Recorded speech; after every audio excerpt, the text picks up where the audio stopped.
ओम नमः शिवाय। कहते हैं सृष्टि की संपूर्ण शक्तियां इस पंचाक्षर मंत्र में ही समाहित हैं। देवों के देव महादेव अनादि हैं और अनंत हैं। हिंदू ग्रंथों के हिसाब से महादेव जहां जहां प्रकट हुए वहां वहां उनका स्वरूप वास करता है, जिन्हें आज हम ज्योतिर्लिंग के नाम से जानते हैं। समस्त ज्योतिर्लिंग में से सर्वप्रथम ज्योतिर्लिंग सोमनाथ को माना गया है।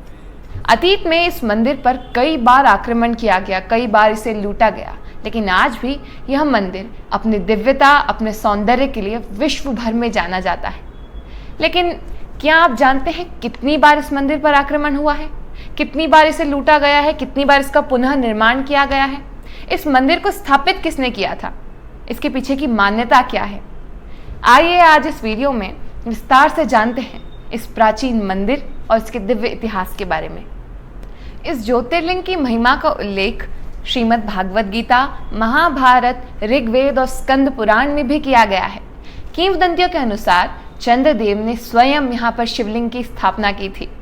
मान्यताओं के अनुसार राजा दक्ष प्रजापति की 27 कन्याओं का विवाह चंद्रदेव के साथ किया गया था, लेकिन चंद्रदेव रोहिणी से सर्वाधिक प्रेम करते थे, उनका सर्वाधिक सम्मान करते थे, जिसे देखकर उनकी शेष पत्नियों को रोहिणी से जलन होने लगी। और जब उनकी शेष पत्नियों ने अपनी व्यथा अपने पिता को बताई, तब राजा दक्ष प्रजापति इतने क्रोधित हो उठे कि उन्होंने गुस्से में आकर चंद्रदेव को धीरे धीरे क्षीण होने का, यानी अपनी चमक खो देने का श्राप दे दिया।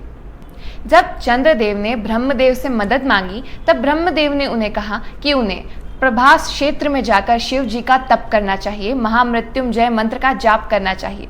ब्रह्मदेव की बात मानते हुए जब चंद्रदेव प्रभास क्षेत्र में जाते हैं, वहां पर वह शिवलिंग की स्थापना करते हैं और शिव जी की तपस्या में लीन हो जाते हैं। चंद्रदेव की कठोर तपस्या को देखकर शिव जी प्रसन्न हो जाते हैं और अंततः उनके सामने प्रकट होकर राजा दक्ष के श्राप को कम करते हुए उन्हें अमरता का वरदान देते हैं। राजा दक्ष के श्राप का असर कम होने से चंद्रमा कृष्ण पक्ष में क्षीण यानी घटता जाता है और शुक्ल पक्ष में बढ़ता जाता है, अर्थात पूर्णिमा पर अपना संपूर्ण रूप धारण करता है। चंद्रदेव ने शिव जी से विनती की कि वह प्रभास क्षेत्र में वास करे। चंद्रदेव की इच्छा को पूर्ण करते हुए शिव जी ज्योति का स्वरूप लेकर प्रभास क्षेत्र यानी सोमनाथ शिवलिंग में विराजमान हो गए। इसी मान्यता के अनुसार इस ज्योतिर्लिंग को चंद्र के स्वामी सोम के नाथ यानी सोमनाथ के नाम से जाने जाना लगा। भगवान सोमनाथ का यह मंदिर 150 फीट ऊंचा है, जिसे गर्भगृह, सभा मंडप और नित्य मंडप 3 भागों में विभाजित किया गया है। मंदिर के शिखर पर स्थित कलश 10 टन वजनी है और 27 फीट ऊंचा ध्वज हमेशा मंदिर की शोभा को बरकरार रखता है।